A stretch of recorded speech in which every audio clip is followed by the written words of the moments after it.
दूसरा रह गया है, ठीक है। बाकी डिफरेंट टाइप के क्वेश्चन तो बता दिए थे किस टाइप के बन सकते हैं। एक टाइप का क्वेश्चन मतलब एक से दूसरा रह गया है। कल आपको लिखाते समय लिखाए थे कि अगर एसिड और बेस दोनों स्ट्रांग है तो हीट ऑफ न्यूट्रलाइजेशन कितना होगा? 13.7 किलो कैलोरी होगा। देखो मान लो दोनों में से कोई वीक है तो जो वैल्यू है वो घट जाएगी, और घटी हुई वैल्यू का यूज हम लोग करेंगे एसिड या बेस के डिसोसिएशन में। इसमें आगे लिखेगा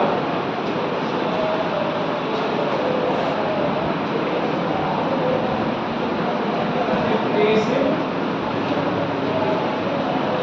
और base is weak,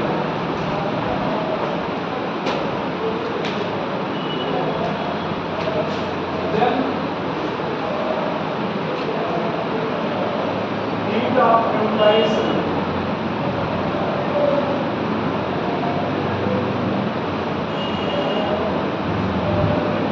become less negative.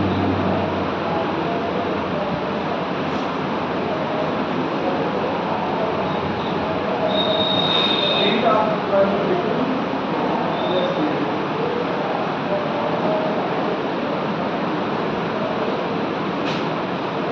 And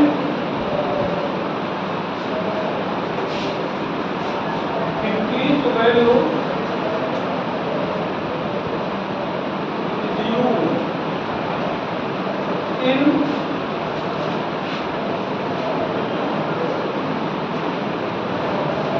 dissociation of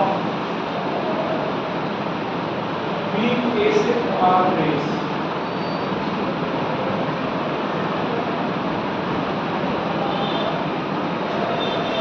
Dissociation of weak acid or base. जैसे आप ध्यान रखा इधर लो CH3COOH, यहाँ पर NaOH, ये वीक है, यहाँ पर हो जाएगा CH3COOH और कब H2, ठीक है। कल यहाँ पर कितना लिखेंगे? डेल्टा F मान लो यहाँ पर 10.4 किलो कैलोरी, क्या लिखेंगे? 10.4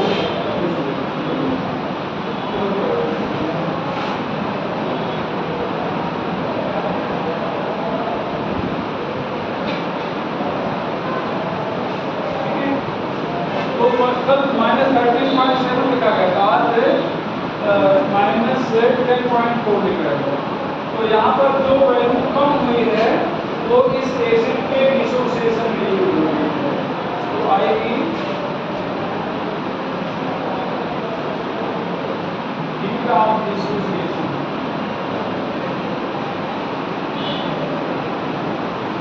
इक्वल टू हो जाएगा -13.6 माइनस हीट ऑफ न्यूट्रलाइजेशन,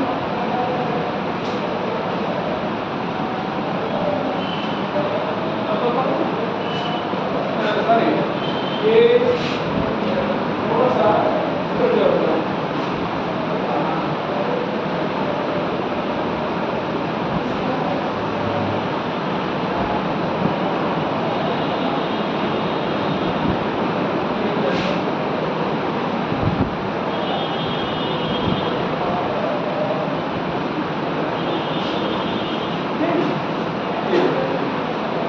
अब यहाँ पर अगर वैल्यू आपसे पूछा जाए कितना है,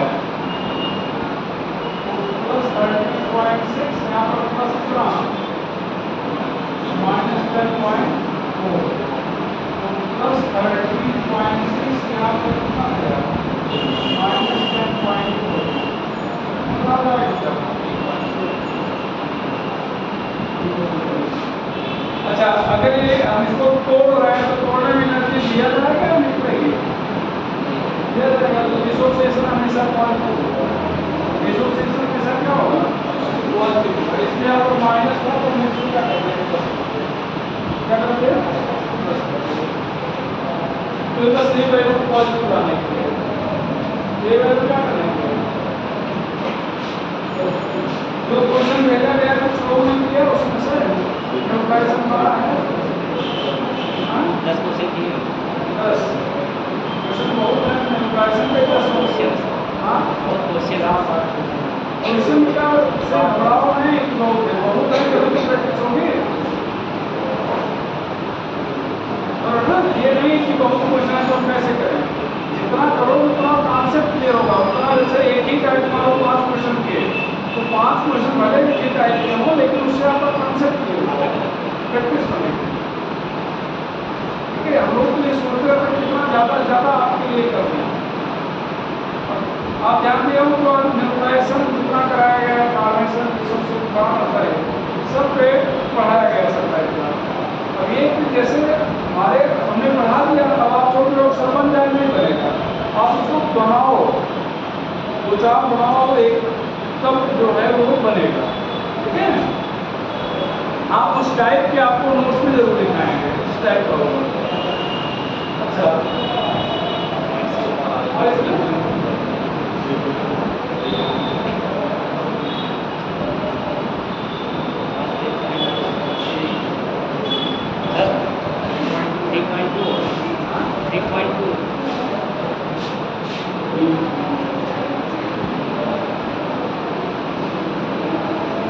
दूसरे में एक क्वेश्चन दिया गया है न्यूट्रलाइजेशन में, हम समझा दे रहे हैं आप देख लीजिए है कि 20 मिलीलीटर एक एसिड है, 20 मिलीलीटर एक बेस है। ठीक है, से जो एनर्जी मतलब कि न्यूट्रलाइजेशन से जो एनर्जी रिलीज हुई वो टेम्परेचर में 5 डिग्री सेल्सियस की इंक्रीमेंट करता है। कितने का इंक्रीमेंट करता है? 5 डिग्री सेल्सियस का इंक्रीमेंट।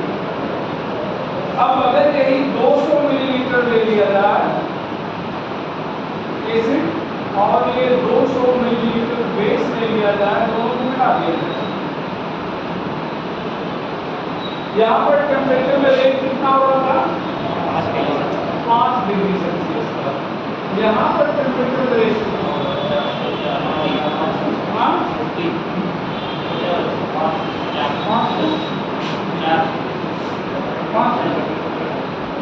50 में बोल रहा हूँ।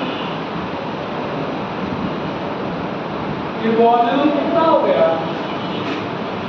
10 गुना हो गया, 10 गुना हो गया ना। तो इसका मतलब अगर यहाँ से मान लो 1 किलो कैलोरी निकल रही है तो यहाँ से कितना निकलना चाहिए? 10 किलो कैलोरी। कितना निकलना चाहिए? अब 1 kilo calorie 20 degree Celsius temperature को बढ़ा रही है, मतलब 20 मिलीलीटर के, तो 10 कितने को बढ़ाएगी? 200 को बढ़ाएगी ना। तो यहाँ पर अगर आप अमाउंट बढ़ा रहे हो तो एनर्जी ज़्यादा रिलीज होगी, लेकिन ज़्यादा अमाउंट के मतलब वॉल्यूम भी बढ़ गया ना, तो ज़्यादा वॉल्यूम के टेम्परेचर को बढ़ाना है। बात सुनो ना। तो यहाँ पर जैसे इस वॉल्यूम और इस वॉल्यूम में डिफरेंस कितने का? 10 गुना का। मतलब अगर ये मान लो 5 किलो कैलोरी एनर्जी दे रहा है तो इसका मतलब इसको 50 देना चाहिए। अब ये 5 किलो कैलोरी से इस 20 डिग्री सेल्सियस का टेम्परेचर कितना बढ़ा? 5। तो 50 से 200 का कितना बढ़ेगा? तो 50 से 200 का कितना बढ़ेगा? फिर कोई 20/5 ही आ गया। बात करो ना, तो फिर कोई 20/5 आ गया। तो मतलब टेम्परेचर में सेम इंक्रीमेंट। तो ये क्वेश्चन भेजा गया है, देखिएगा। तो इसीलिए कह रहे हैं कि जब आप थोड़ा सा क्वेश्चन बनाएंगे तो कॉन्सेप्ट तो बता दिया गया है, लेकिन उसमें टाइप आप जब क्वेश्चन लिखते हैं तो आपका दिमाग और एक्टिव होता है, सोचने का तरीका आता है कि और कैसे सोचा जा सकता है। ठीक है ना। तो ये हीट आप न्यूट्रलाइजेशन था जो आपको बता दिया। आगे आप देखेंगे bound energy.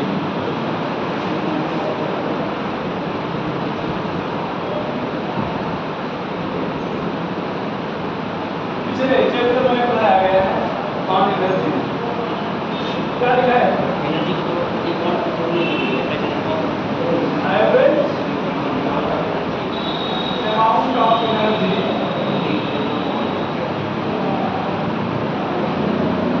required to break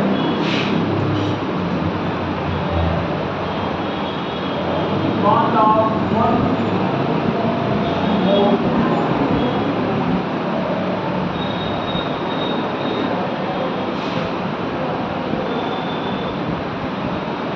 by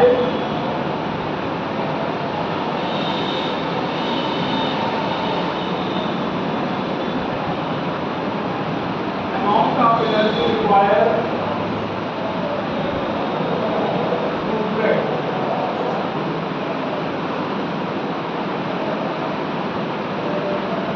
particular bond is known as bond dissociation.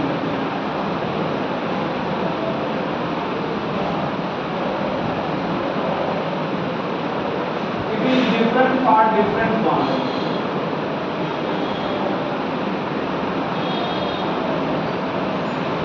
As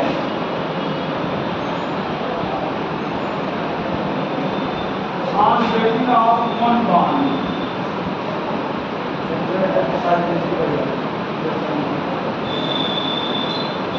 electron density of central atom change दिखाया गया था, लेकिन थोड़ा देर से तो सेंट्रल एटम के इलेक्ट्रॉन डेंसिटी क्या करते हैं चेंज हो जाती है। यहाँ पर ध्यान दीजिएगा, यहाँ पर ये एज है, एज है, एज है, एज है।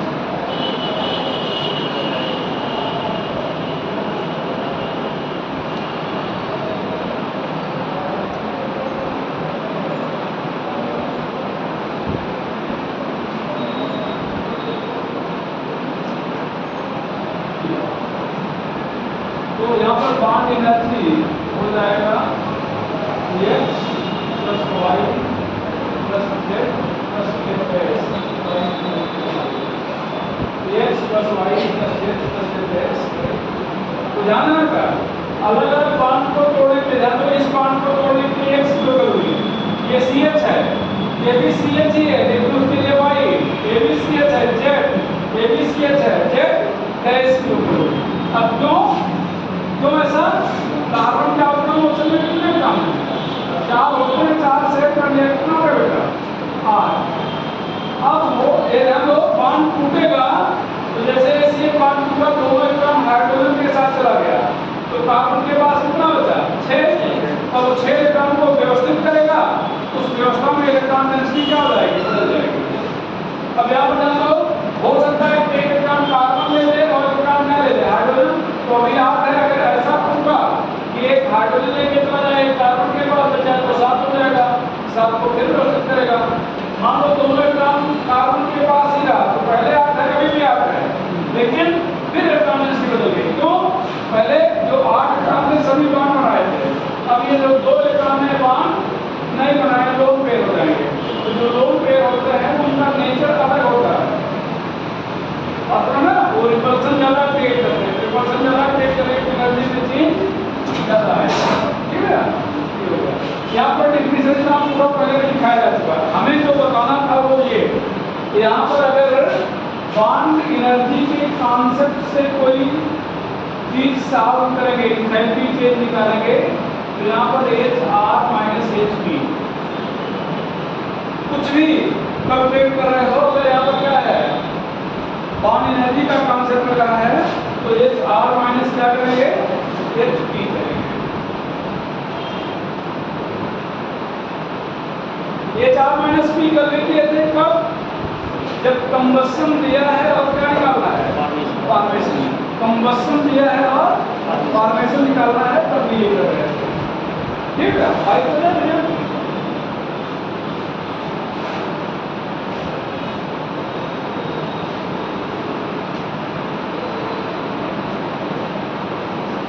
3-4 क्वेश्चन हम लोग देखेंगे।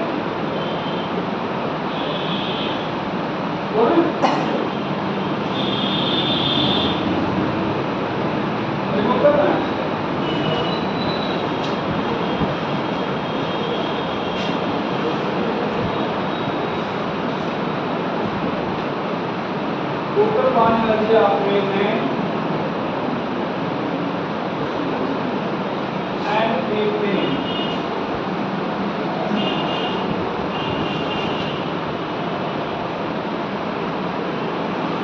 are respectively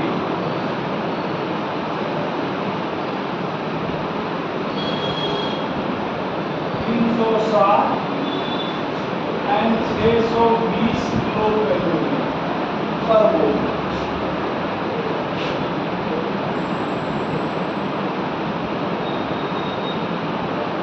Ion bond energy of CC bond,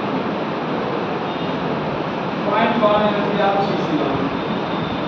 क्या बताना था? ये मेंटेन है,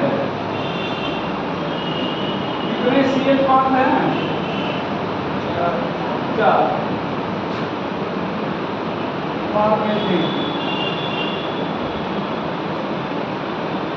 4 CH बॉन्ड equal to कितना? 1 CH bond.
bond energy of H2 and HCl are 3. Respectively, total 104, 58 and 104, 58 and 80, sorry, 103 kilograms.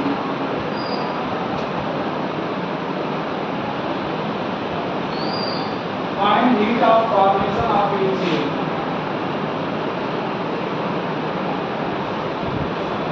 Heat of formation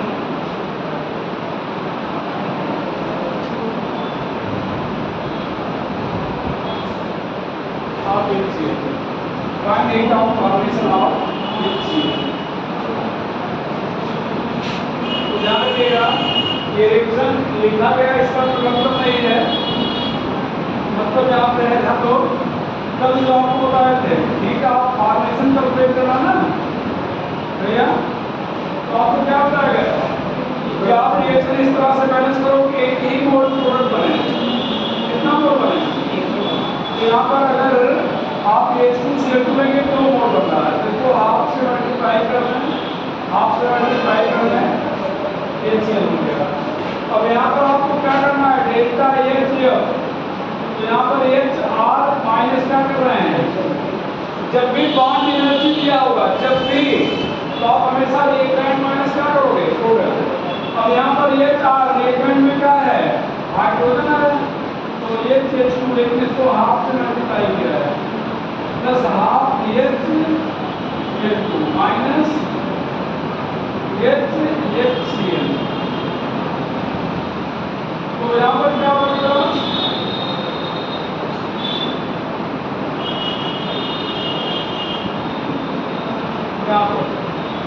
क्या रहेगा,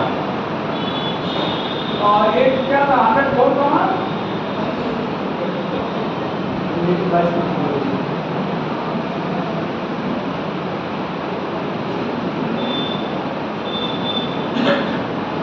कितना रहेगा, कॉमन प्लस माइनस 103 कितना शायद माइनस 81 माइनस 103 माइनस कितना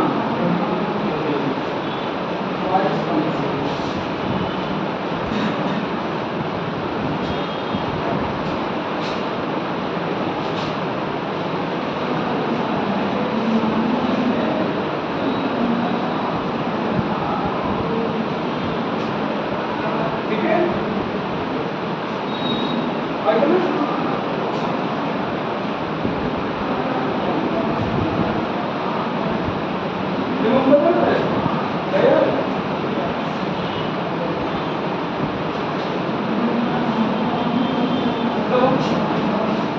from given data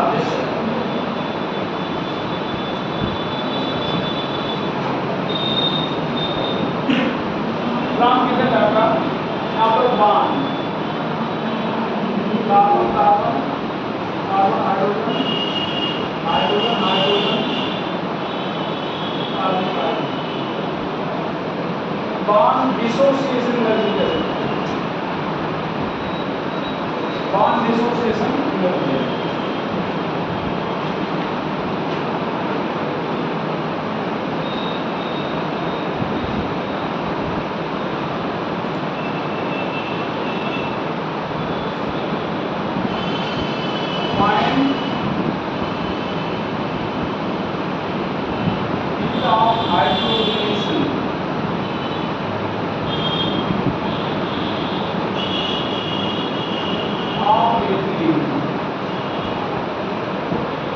Find heat of hydrogenation of ethylene.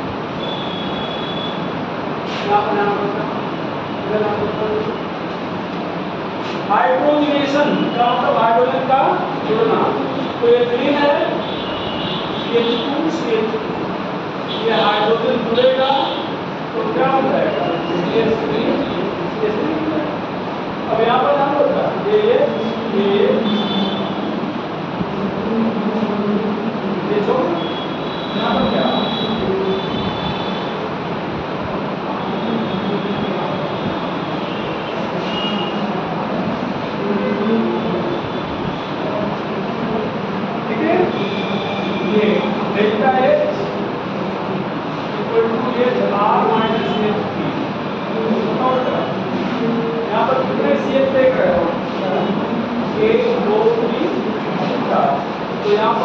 OH मतलब ये CH मतलब एंथैल्पी ऑफ CH कितने CH की 4। यहाँ पर और क्या देख रहे हो, कार्बन डाइऑक्साइड कितना देख रहे हो, C और क्या देख रहे हो, H माइनस का कितने CH 6 और क्या है प्लस जरूरत को साफ करो तो क्या आ गया 4 into 88 plus 120 plus 100 minus 6 into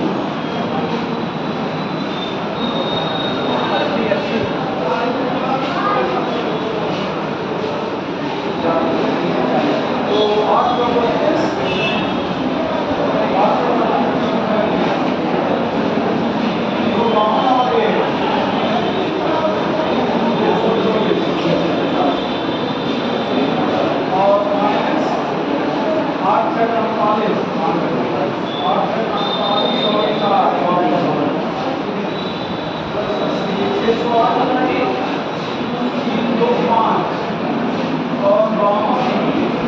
8 का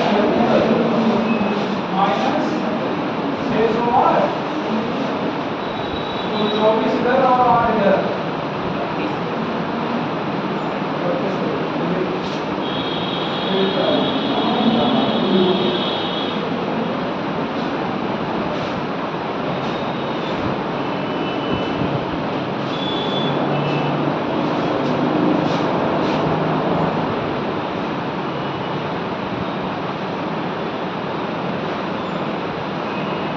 देखो क्या आप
formation of N2 H2 में N2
आप ऐसा पता नहीं चल रहा है।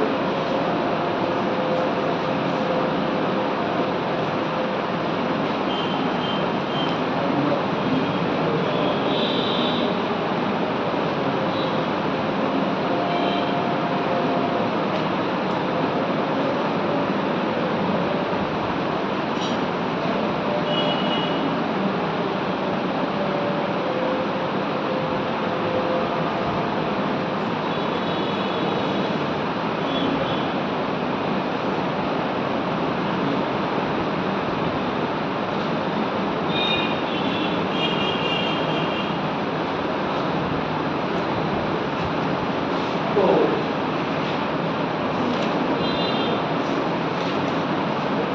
ये डाटा थोड़ा सा चाहे तो करेक्ट हो जाएगा, ठीक है।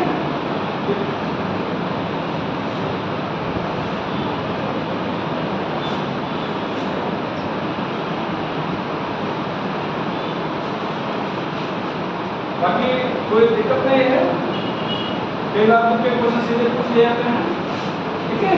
607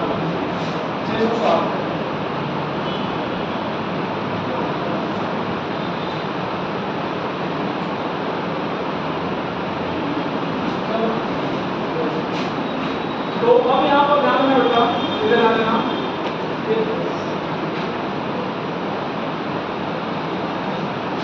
यहाँ पर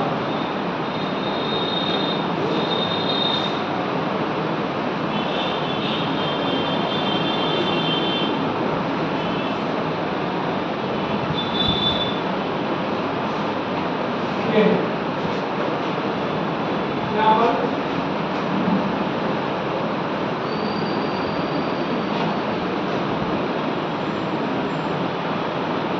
तो क्या करो, यहाँ पर ये नंबर मान लिया, ट्रिपल मान लिया, प्लस हाफ ये 4 नंबर मान माइनस यहाँ पर ये 3 डबल मान प्लस ये 4 डबल मान एंड डबल वन ठीक है। चलो तो कितना कितना 500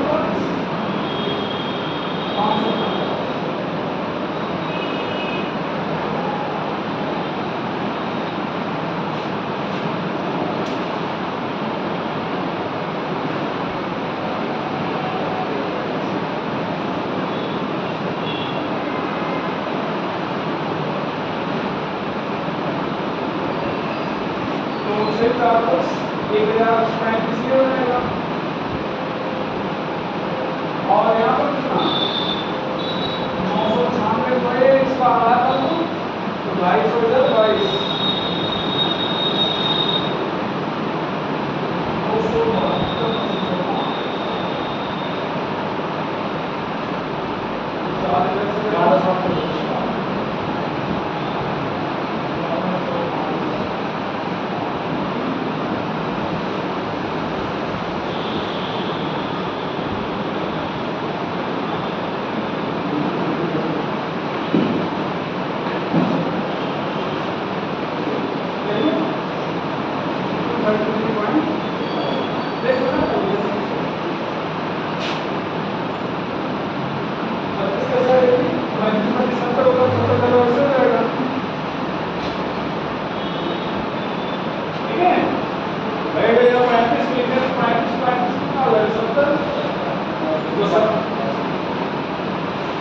ठीक है।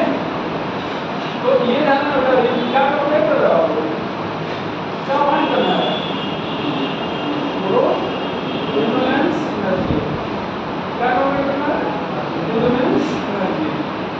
तो रिजोनेंस एनर्जी क्या लिखोगे,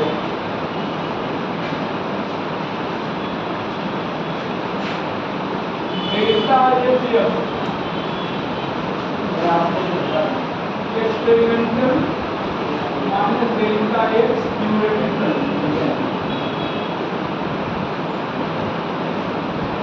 एक्सपेरिमेंटल जो दिया होगा और थ्योरेटिकल जो आपने कैलकुलेट किया है, तो कितना होगा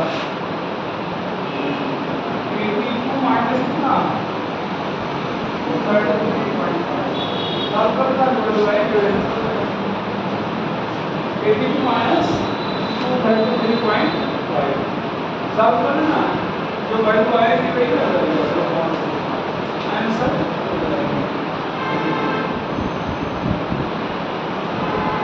कोई प्रॉब्लम?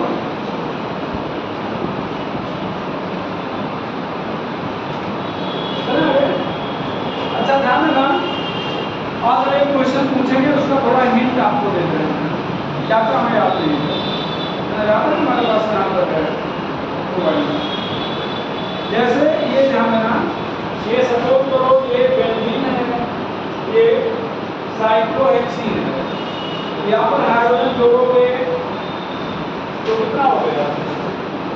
ये बन गया हेक्सेन, क्या हो गया? हेक्सेन बन गया। हम कॉन्सेप्ट बता रहे हैं।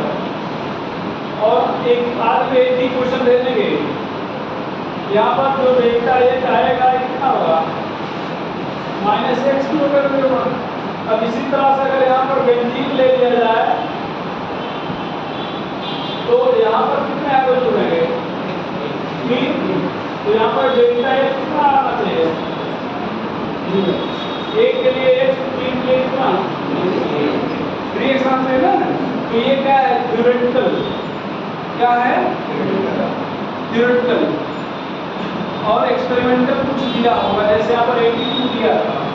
अब यहाँ पर बेंजीन की अगर रिजोनेंस एनर्जी आपसे पूछ लिया जाए, बेंजीन की रिजोनेंस एनर्जी पूछ लिया जाए, तो यहाँ पर कुछ दिया होगा, तो आप क्या करोगे? रिजोनेंस एनर्जी क्या करोगे?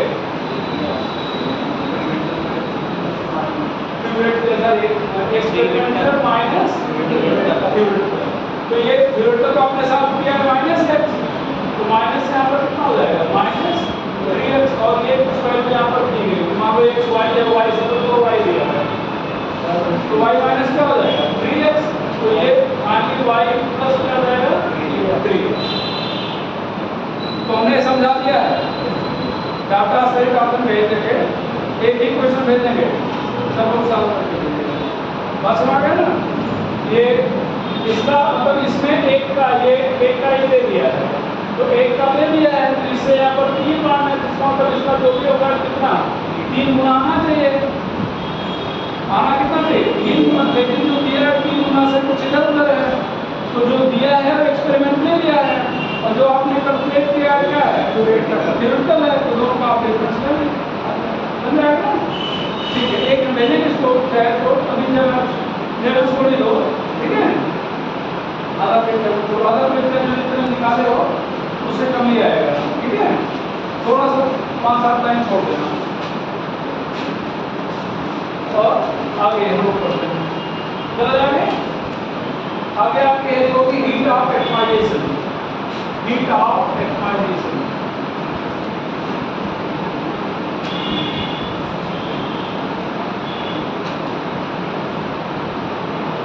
Heat of atomisation.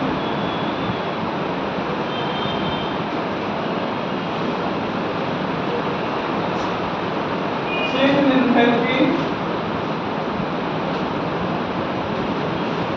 when one more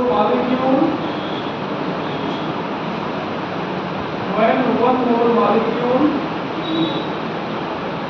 or crystal is converted into its atomic form. Converted into its atomic form.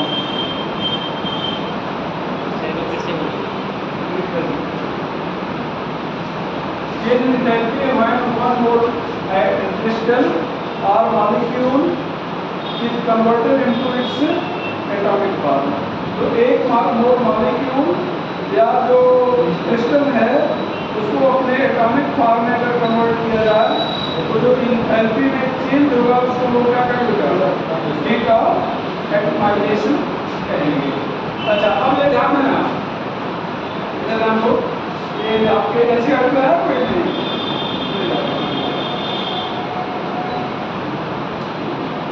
यहाँ पर ध्यान देना।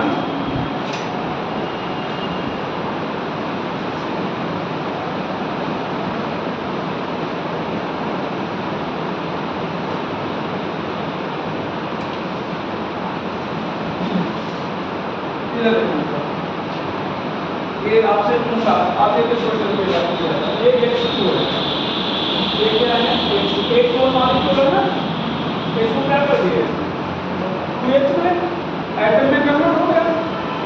अब यहाँ पर जो डेल्टा H है कितना है, 436 kilocalorie,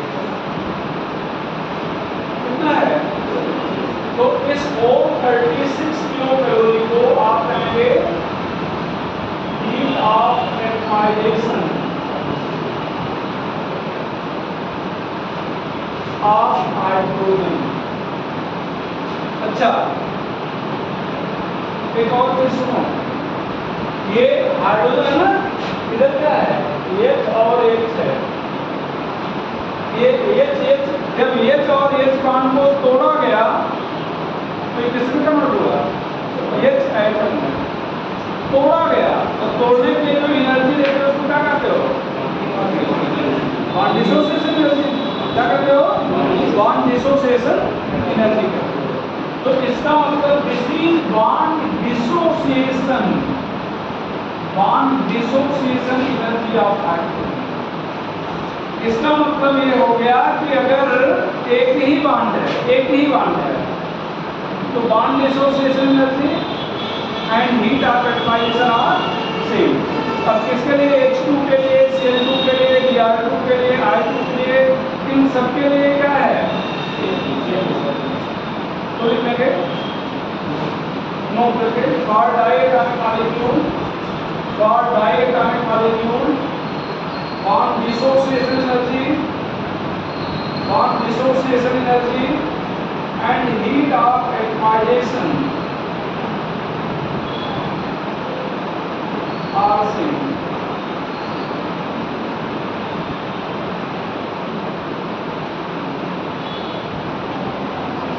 heat of atomisation are same.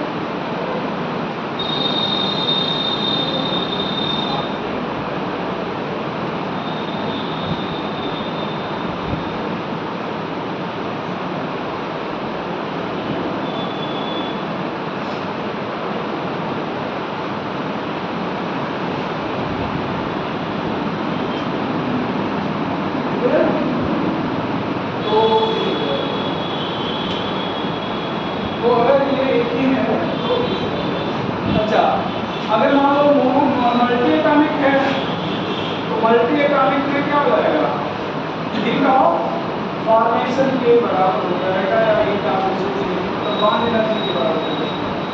किस बराबर होते हैं ना। अभी जैसे मेथेन का टोटल डिसोसिएशन कितना लिखेंगे, 316, तो सब तोड़ेंगे, सब एटम में कन्वर्ट हो जाएगा, नहीं हो जाएगा, तो इसका क्या हो जाएगा, हीट ऑफ एटमाइजेशन। सारे बार तोड़ रहे तो सारे बार तोड़ दिए तो सारे बार टूटने पर सारे एक अलग हो गए, कार्बन अलग हो गया, तो उसके क्या हो जाएगा, पानी एनर्जी के बराबर। ठीक है, पहले उसके बारे में पूछता है, ज़्यादातर एक जाएगा मॉलिक्यूल के बारे में पूछता है। चलो आगे आप करेंगे enthalpy of solution.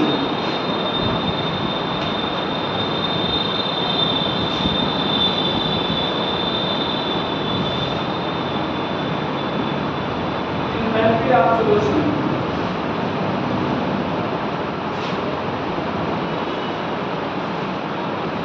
change in enthalpy, change in enthalpy, change in enthalpy when change in enthalpy when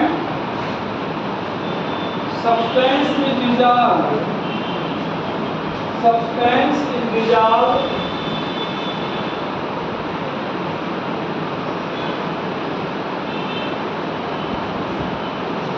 in such excess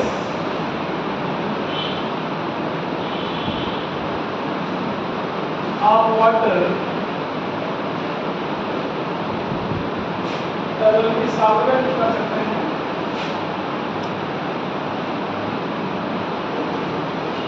solvent so that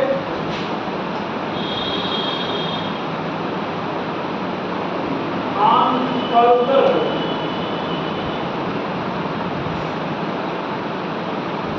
addition of solvent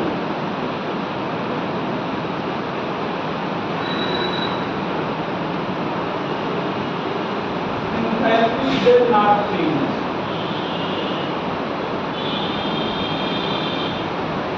Enthalpy will not change. Solve करके is no as enthalpy of solution.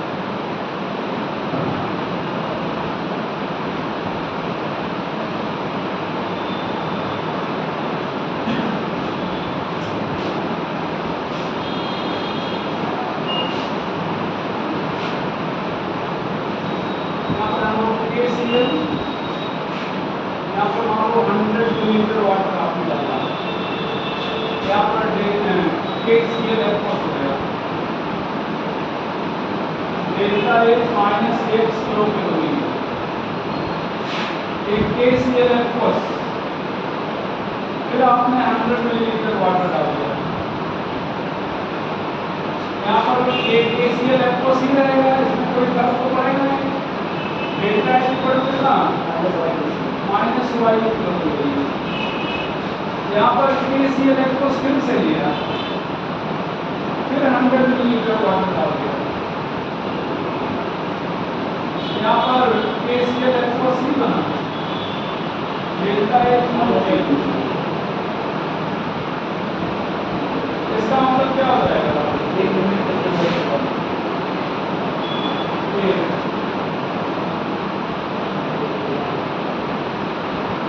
क्या करोगे,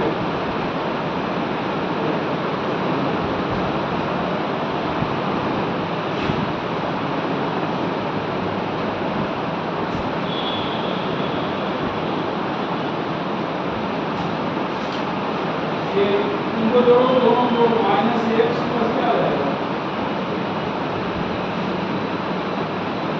ठीक है। आप solution negative होगा positive होगा या क्या होगा, तो मैं भी नेगेटिव आ पॉजिटिव,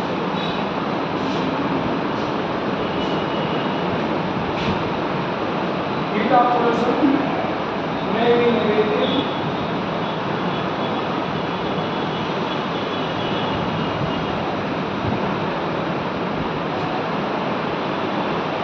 पॉजिटिव और ठीक है। आप सोल्यूशन में भी नेगेटिव पॉजिटिव आ,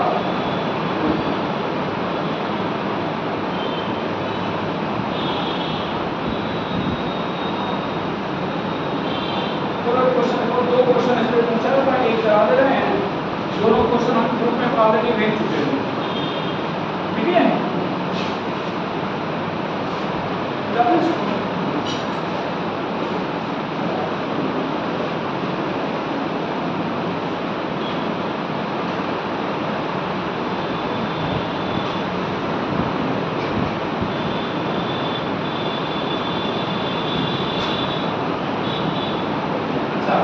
एक और बताते हैं, आयनिक कंपाउंड है, ये मान लो KCl है, तो K प्लस और एक इसमें टूटेगा, Cl माइनस में, फिर इन दोनों से वाटर जुड़ेगा, तो ये क्या हो जाएगा, K प्लस एक्वस और क्या Cl माइनस एक्वस, तो इतने को आप कहोगे हीट ऑफ हाइड्रेशन, क्या कहोगे, हाइड्रेशन, तो ये हाइड्रेशन प्रोसेस है।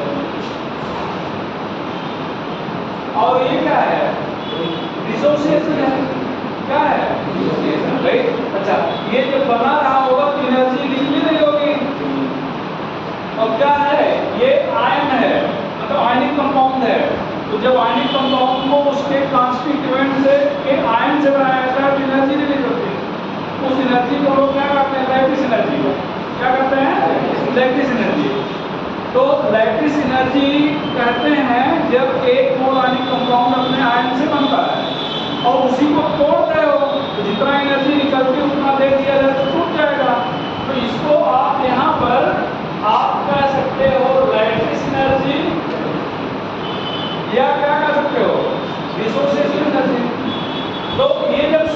ध्यान दो, यहाँ पर ये वाटर लिख दे रहे हैं, क्या लिख रहे हैं बेटा, वाटर। तो जब वाटर में डालोगे तो दो प्रोसेस होगा, एक तो पहले टूटेगा आयन में, जिसके लिए आपको एनर्जी की जरूरत पड़ेगी, क्या, लैटिस एनर्जी, और फिर ये आयन जो है इनको वाटर सराउंड करेगा तो एक्टिव बनाएगा, तब जो एनर्जी निकलेगी उसको क्या कहेंगे, हाइड्रोजन एनर्जी।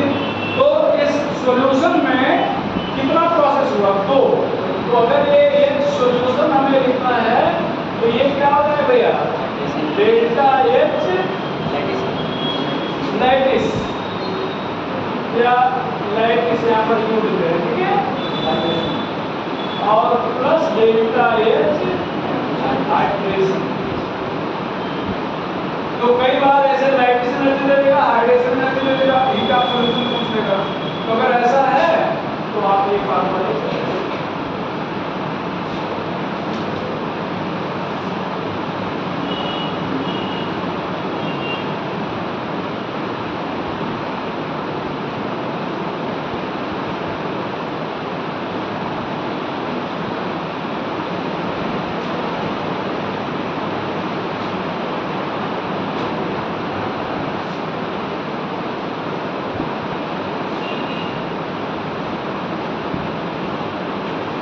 यहाँ पर लिख देगा भैया, बताओ इसको। चलो क्वेश्चन लिखे, enthalpy of dissolution,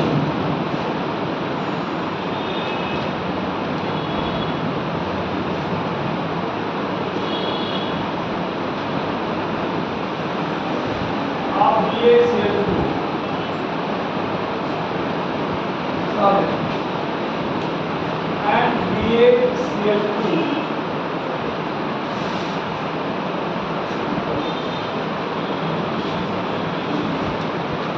H2O solid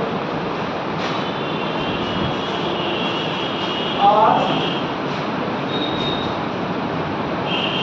-20.6 and 8.8 kilo joule है पर मोल। तो एंथैल्पी ऑफ हाइड्रेशन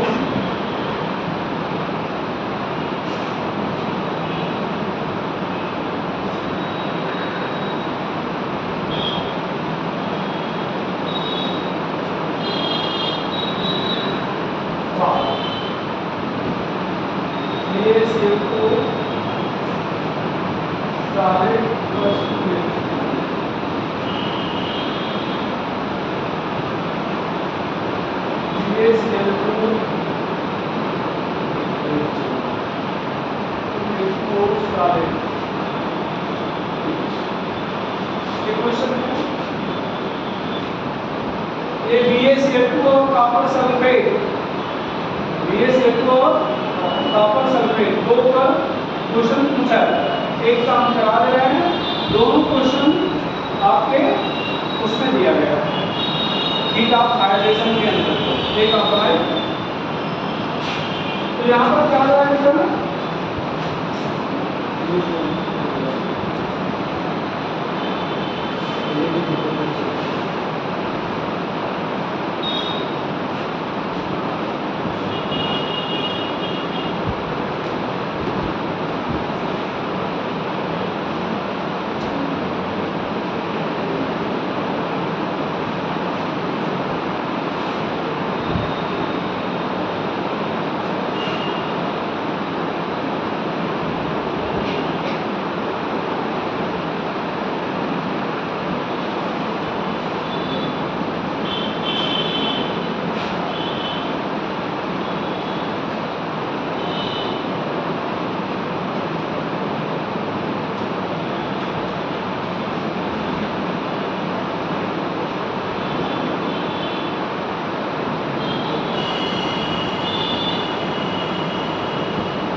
या वाटर है तो यहाँ पर क्या हो जाएगा, ये इसको कैंसिल हो जाएगा, ये क्या हो जाएगा कैंसिल।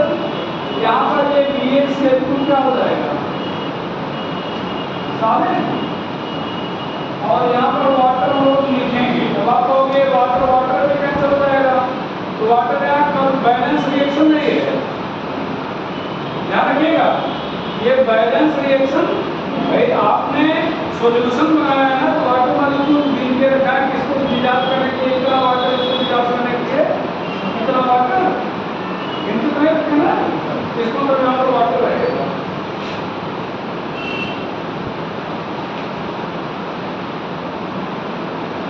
अब ये नेगेटिव किधर आ जाएगा,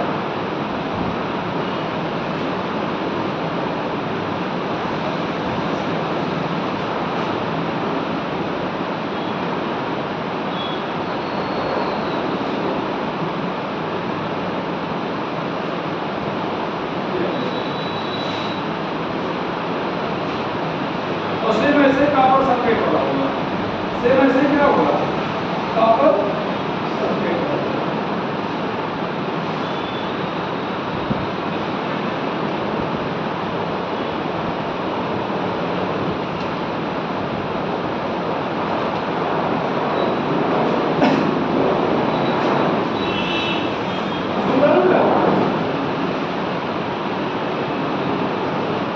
Enthalpy change during physical process.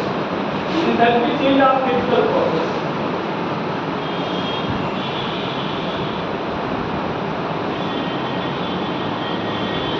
या physical change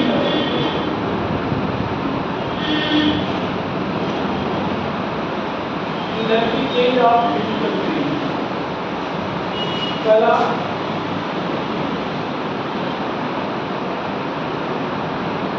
enthalpy of vaporization.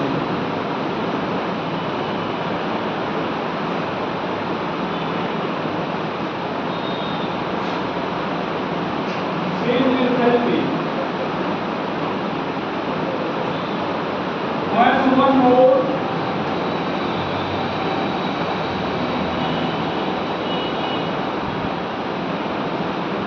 liquid is vaporized,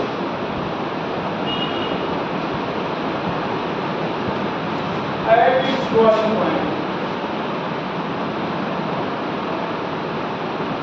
यहाँ पर डालूंगा H2O, अरे वेपराइजेशन हो गया ना, H2O लिक्विड है, ये H2O वेपर है, डेल्टा H पर होगा 40.2 कितना होगा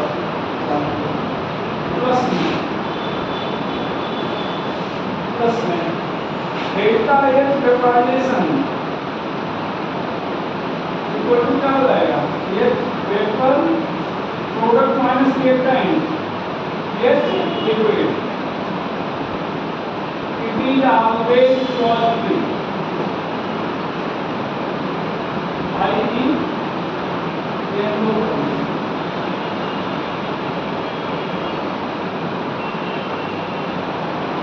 it is always positive। Data यहाँ पर लिखते हैं ना, इसका तो डाटा आपको याद रखना है, आपको कहा कि डाटा कहीं लिखे ही नहीं, जहाँ लिखे इसका तो बड़ी मेहनत से आती है, इसका तो हम नहीं कि याद किए इसलिए लिखे, इसका तो एक तो जरूरत चली आती है। बैक को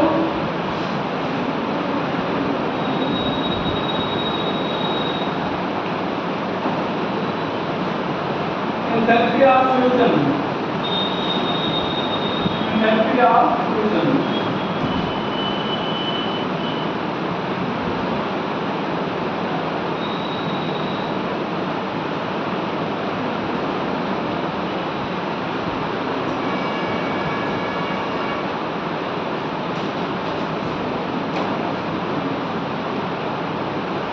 enthalpy when one more solid melts at its melting point, change enthalpy when one more solid melts at its melting point.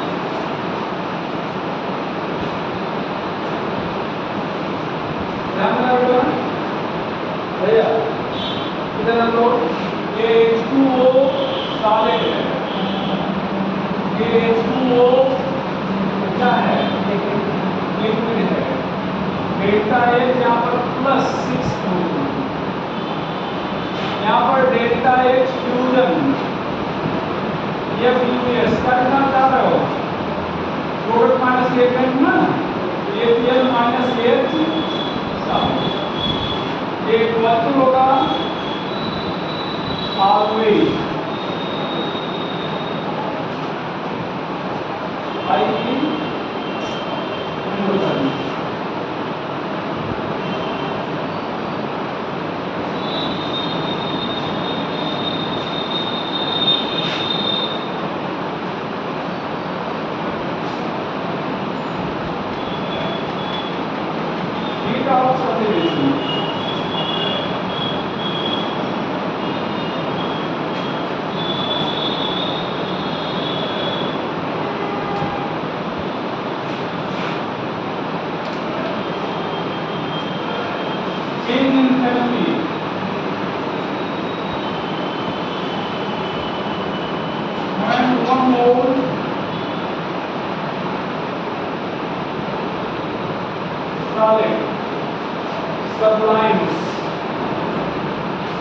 Sublime का मतलब इसे गैस में कन्वर्ट हो, सारे किसमें कन्वर्ट होगा, गैस में। तो यहाँ पर सब्लिमेशन में जैसे मान लो आपने I2 सॉलिड लिया है, ये I2 वेपर हो जाता है,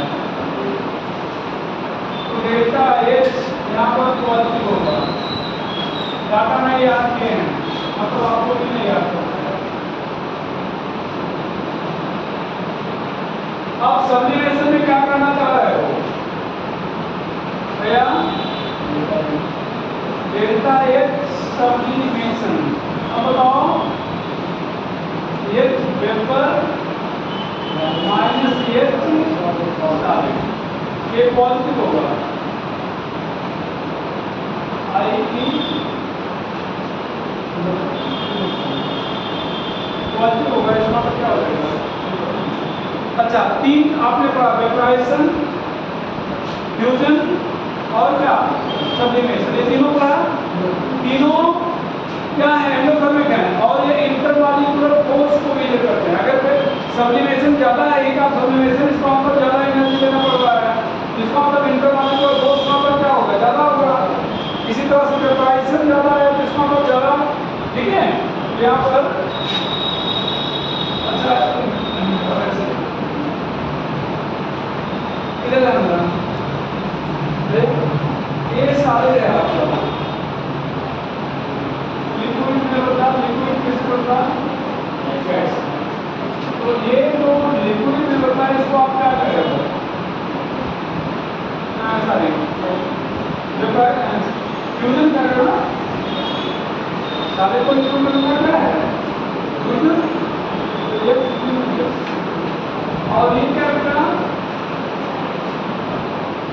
ये वेपराइजेशन है, और ये सारी सीधे गैस में बदलाव क्या है, क्या है, सब्लिमेशन है। इसका मतलब क्या हो गया कि डेल्टा H UV अगर बात किया जाए तो डेल्टा H फ्यूजन प्लस क्या हो जाएगा, delta H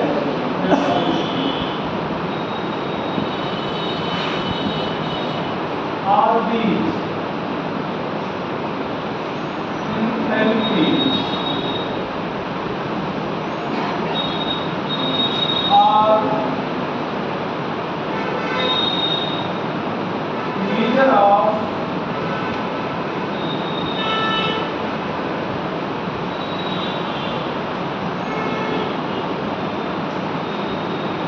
intermolecular forces, measure of intermolecular forces।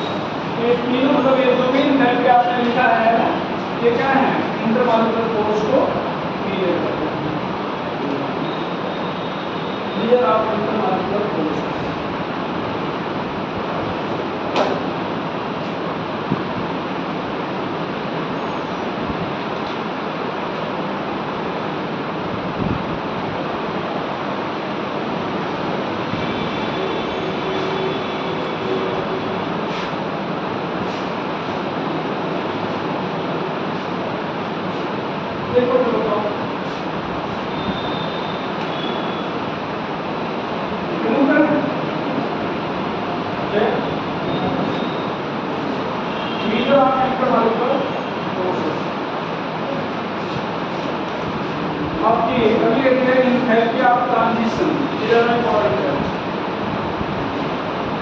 Enthalpy of transition remove करना है enthalpy of transition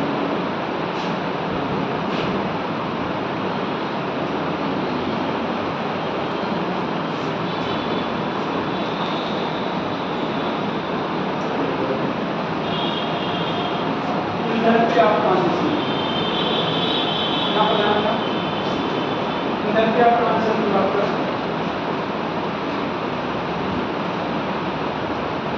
change in enthalpy when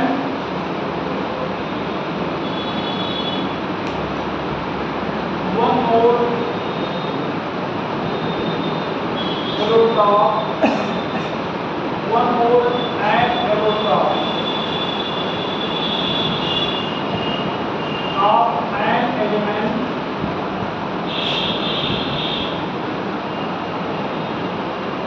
is converted into its other element. ध्यान देना क्वेश्चन जो भेजेंगे उसमें 3 क्वेश्चन इसके आपको अगर ऐसे बहुत सारे क्वेश्चन भेजे ना हर टॉपिक पे टॉपिक वाइज 3 क्वेश्चन भेजेंगे ठीक है ना उसमें डाटा किलो जूल में किलो कैलोरी में करके 2 एग्जाम्पल करा दे रहे हैं एक आप देख लीजिएगा ठीक है अब ध्यान दो यहाँ पर देखना बेटा एक हम एग्जाम्पल करा दे रहे हैं एक क्वेश्चन करा दे रहे हैं ठीक है जैसे ये कार्बन ग्रेफाइट है क्या है कार्बन ग्रेफाइट इसको आप जला रहे हो तो जलाने को आप क्या बोलोगे कंबशन क्या बोलोगे कंबशन डेल्टा है यहाँ पर कितना है मान लो 94.42 हमने किलो कैलोरी लिया उसमें किलो जूल में जो क्वेश्चन ले जाएंगे किलो जूल में यहाँ पर कार्बन डायमंड है क्या बना O2 ये CO2 यहाँ पर डेल्टा है -97. अच्छा जरूरी नहीं है कि ये जो बुक में दिया गया किलो जूल में तो किलो जूल में ले किलो कैलोरी में चलता है हमें जहाँ पड़ा वहाँ किलो कैलोरी में है तो डाटा में आता है ठीक है अब यहाँ पर ध्यान दो ये भैया इक्वेशन 1 है इक्वेशन 2 है हम 1 से 2 को घटा देते हैं 1 से 2 को काट कह रहे हैं तो ये CO2 क्या हो जाएगा कैंसर O2 क्या हो जाएगा कैंसर अब बचा क्या कार्बन ग्रेफाइट और ये कार्बन डायमंड नेगेटिव में रखे हो ना उधर ले जाओ तो क्या हो जाएगा कार्बन डायमंड हो जाएगा ये डेल्टा H कितना आ गया ये प्लस हो गया ना तो प्लस 3.3 अब ध्यान दो ये i heat of transition of graphite into diamond ये कितना plus 3.3 kilo calorie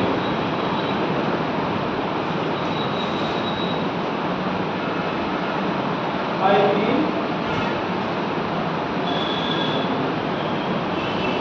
heat of transition of graphite into diamond is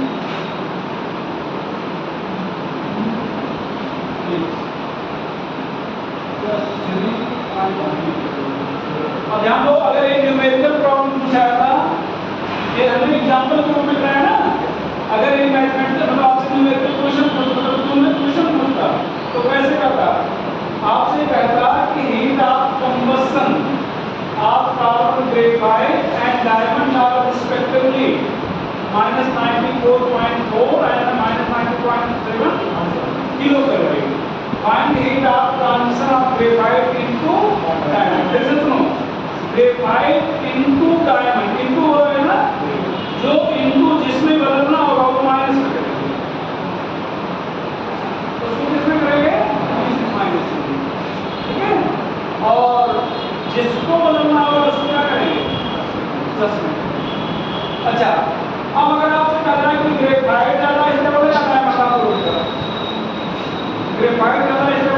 question कल था क्या डायमंड कल थे आप क्लास में, कल आप क्लास करते इसलिए आपसे पूछना है क्यों?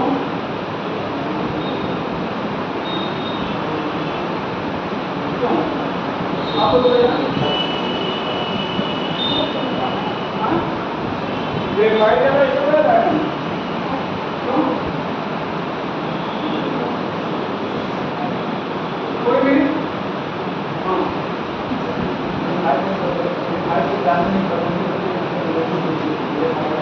क्या बोल रहे हो? सर ग्रेफाइट क्यों? क्यों? आपको कल बताया था, ध्यान दो, हीट ऑफ फॉर्मेशन अगर नेगेटिव होगा तो प्रोडक्ट स्टेबल होगा। ये लिखा है हीट ऑफ फॉर्मेशन अगर नेगेटिव है तो प्रोडक्ट स्टेबल है। तो यहाँ पर क्या है पॉजिटिव, इसका मतलब प्रोडक्ट स्टेबल, रिएक्टेंट स्टेबल। कौन सी बताया? डेल्टा एच अगर पॉजिटिव आ गया तो रिएक्टेंट स्टेबल होगा, नेगेटिव आया तो ठीक है।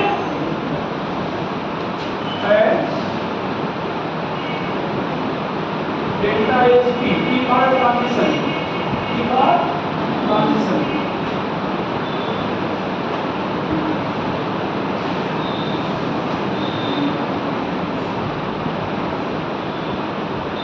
आप ग्रेफाइट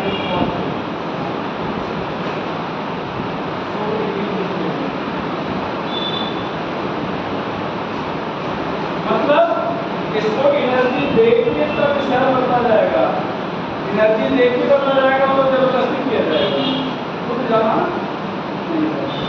एक क्वेश्चन लिखो, इसको लिखने के बाद आज हम फिर से एक बार रिमाइंड कर रहे हैं, अगर डेल्टा एच नेगेटिव आ रहा है तो प्रोडक्ट स्टेबल, पॉजिटिव आ रहा है तो रिएक्टेंट स्टेबल, कल लिखा है।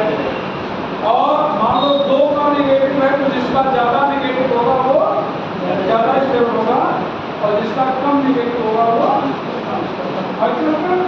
चलो एक क्वेश्चन रिमूव करते रहे।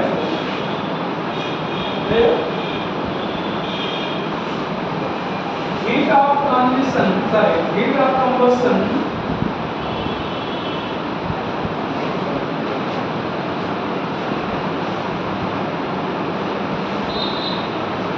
of sulfur only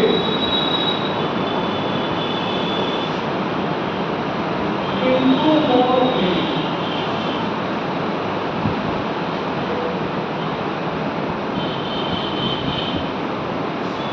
is respectively 71.1 and 71.6 kilocalorie. Find heat of transition of sulfur bromide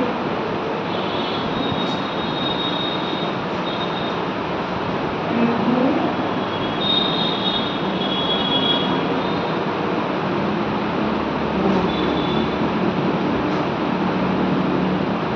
sulfur bromide into तो यहाँ पर क्या होगा, ये सल्फर ब्रोमाइड यहाँ पर O2 क्या हो जाएगा, SO2 सल्फर ब्रोमाइड O2 क्या हो जाएगा, SO2 डेल्टा एच कितना माइनस 71.1 माइनस 71.6।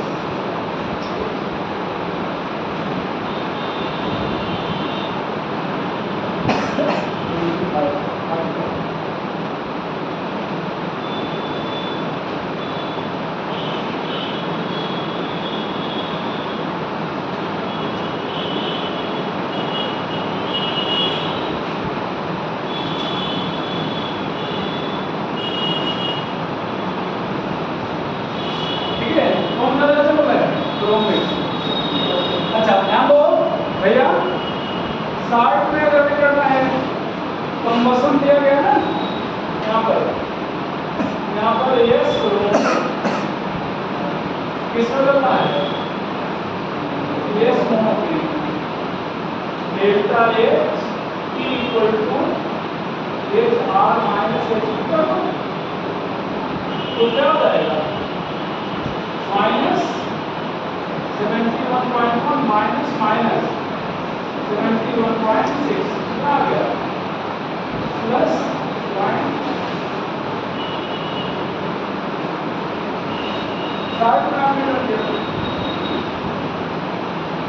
तो जब भी कंबसन देके पूछे, ध्यान रखिएगा, कंबसन देके पूछे तो आप क्या करेंगे, आर माइनस और एक जगह और आप करेगा बाहर एनर्जी देके पूछे, तब ये आपने क्या किया आर माइनस, तो कंबसन दिया है या बाहर एनर्जी दिया, तो क्या करेंगे आर माइनस बी। कितने क्वेश्चन हुए ट्रांजिशन पे, दो, एक क्वेश्चन में बच रहा है फास्फोरस का, क्वेश्चन में है जो भेजा है उसको कर दीजिएगा, ठीक है, बना लेंगे ना। चलो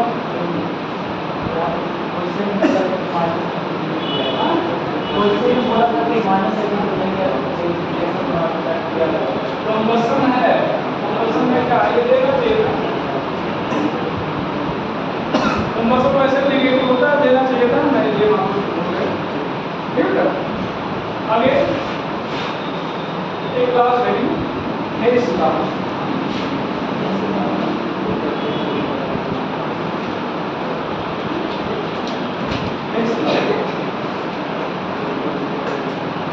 based on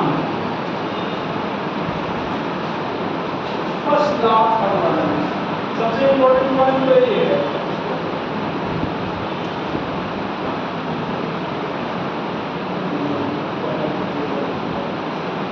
based on first law of thermodynamics. अगर आपसे पूछा जाए बेस लॉ किस पर बेस्ड है, तो आप क्या करेंगे, फर्स्ट लॉ ऑफ थर्मोडायनामिक्स पर बेस्ड। अच्छा है क्या, enthalpy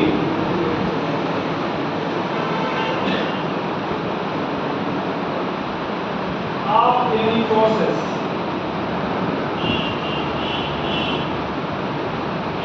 change enthalpy of any process will be same, it may carry out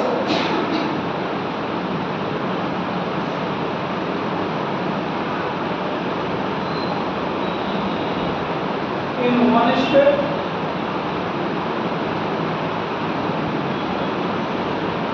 or in more than one step.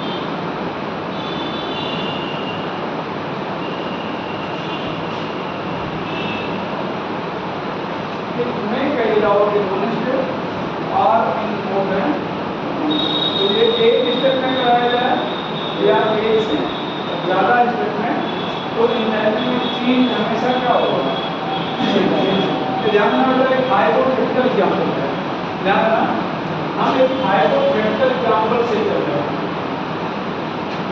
जैसे देखिएगा, एक को हमने कन्वर्ट किया किसमें, बी में, और डेल्टा एच से जो चेंज हुआ है 2 किलो कैलोरी का इन सिंगल स्टेप,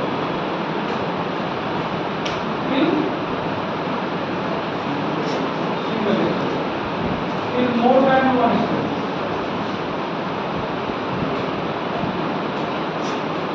ये जानना बेटा, पहले एक ऑब्जेक्ट किसमें बदला, बी में, बी को किसमें, सी में, सी को किसमें, डी में, यहाँ पर delta H Q1, delta H Q2, delta H Q3। अब अगर इसको जोड़ दिया जाए तो क्या हो जाएगा, कैंसिल, तो एक पर क्या हो जाएगा, डी। अब डेल्टा एच क्या हो जाएगा, सब जुड़ जाएंगे, Q1 Q2 plus Q3 equal to Q। अब दो चीजें और हो सकती हैं, कहा गया Q1 plus Q2 plus Q3 equal to Q, इसके बराबर है, आप कह सकते हो हम नहीं मानेंगे, ये तो कह सकते हो कि हम नहीं मानेंगे बराबर है, तो दो बात फिर से उठेगी, या तो फिर ज़्यादा है, इन सब का सम इससे क्या हो जाएगा, ज़्यादा इंटू है, जीरो में मानिएगा, ठीक है। तो अगर ये ज़्यादा है इसका मतलब किसी ना किसी स्टेप पर एनर्जी क्या हुई है, जनरेट हुई है, जनरेट ज़्यादा होगा।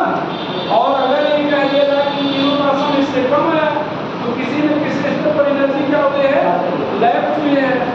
और फर्स्ट का कहना है कि energy neither can be created not can be destroyed, energy create नहीं कर सकते, एनर्जी डिस्ट्रॉय नहीं कर सकते। इसका मतलब कि जो बोल रहे हैं उसे बोल रहे हैं भाई, जो एनर्जी आप क्रिएट नहीं कर सकते, एनर्जी डिस्ट्रॉय नहीं कर सकते, तो जो बोला गया इसका मतलब सही है, ठीक है। तो एप्लीकेशन में जो पीछे बढ़ा गया सर, अभी आप बहुत सारे ऐसे क्वेश्चन हम लोग सॉल्व किए थे पीछे, एक एग्जाम बता, दूसरा बता, तीसरा बता, फिर हो गया। तो इस जगह एप्लीकेशन में application in calculation of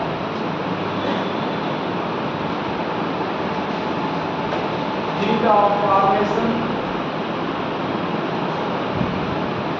combustion, neutralization,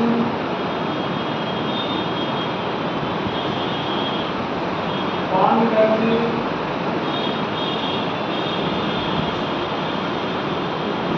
मतलब जो भी आपने पीछे पढ़ा, ठीक है। तो आज की कहानी खत्म करते हैं। अब ये लगभग थर्मोकेमिस्ट्री हो चुका है, जिसमें सेकंड लॉ बच रहा है, ठीक है। तो सेकंड लॉ की चर्चा करते हैं। थर्ड लॉ, हाँ थर्ड लॉ सिलेबस में है थर्ड लॉ नहीं, सेकंड है, सेकंड तो है, थर्ड नहीं है। और थर्ड है भी एक लाइन का है, ठीक है। तो अब कल कोशिश करेंगे कि आपका एक अगला चैप्टर, हाँ अगला चैप्टर कौन सा है? अगला चैप्टर सॉल्यूशन, हाँ। लेकिन एक चीज ध्यान रखो, क्वेश्चन जो भेजे जा रहे हैं इसको आप लोग बनाओगे, तभी देखो तभी फायदा होगा। और जब आप परफॉर्म नहीं देखना, तभी आपका भी फायदा होगा। और जब आप लोग हमारा कहा करते हो, मतलब हमारा टीचर का जो वो गाइड करता है उसको आप फॉलो करते हो, तो इनडायरेक्टली हम लोग की एनर्जी बढ़ती है। तब लगता है कि आपके लिए हम कुछ और नया खोजें और नया करें, नहीं तो इतना लगता है आगे बोल देंगे, आप ही सुन के चले जाओगे, ये होगा ना। तो फिर वो आपके लिए कोई नई चीज़ में खोजने की जरूरत नहीं होगी। हाँ, जब हम 5 क्वेश्चन हो जाए, आप 5 पार्टिसिपेंट को भेज दिए, तब लगेगा कि आपके लिए छठा भी खोजना चाहिए, ठीक है। किताबें हमारे पास बहुत रखी हैं, बहुत रखी हैं, लेकिन ये है कि जब आप हमारे अनुसार चलेंगे तो हमको हम भी पढ़ लेंगे, देखेंगे किस प्रकार से क्या नया मिल रहा है, तो उसके कारण फिर आप और हम भी मेहनत करेंगे। नहीं करोगे तो फिर क्या है, क्लास में बोलते रहो तो हमेशा रखा रहता है, तो पढ़ाने के लिए नहीं देखना, या तो एक क्लास ले लो, चलो देख के नहीं। हाँ, कुछ नए क्वेश्चन मिल जाए इसके लिए मत पढ़ लिया, तो कुछ नया क्या मिल सकता है बच्चों के लिए, ठीक है। इसके लिए different notes, different module, different book पढ़ ली जाते हैं, जब कुछ तो नए टाइप का है, ठीक।